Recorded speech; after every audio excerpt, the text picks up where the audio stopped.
nous avons échangé sur le cadre macroéconomique. Le cadre macroéconomique sur lequel nous avons bâti les prévisions de recettes et de dépenses est totalement bouleversé par la pandémie.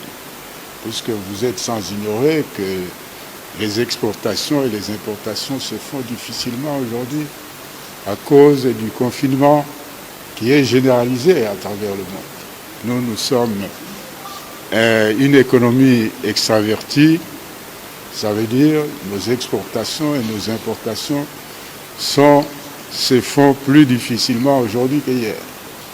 Donc ça veut dire, en conséquence, nos recettes aussi ont beaucoup diminué.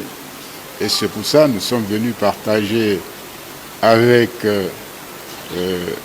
le Parlement, les présidents des deux chambres du Parlement, sur les questions pour qu'on voit comment on peut avancer, on peut préparer, on peut tenir compte dans nos comportements, dans les dépenses de cette situation.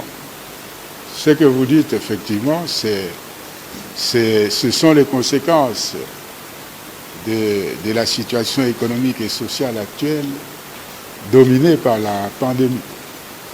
Et nous devons essayer de nous adapter à la situation parce que il faut reconnaître que le budget qui a été voté, nous aurons certainement difficile à réaliser parce que les recettes ne suivent pas alors que les dépenses sont toujours importantes telles que prévues.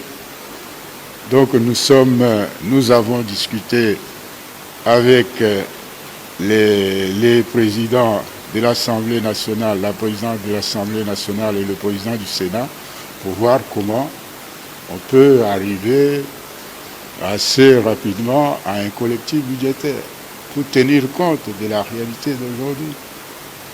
Et nous avons échangé bien sûr sur la façon de voir comment apurer, selon les moyens, dans le cadre du plan de trésorerie, apurer les arriérés qui concernent un certain nombre d'institutions.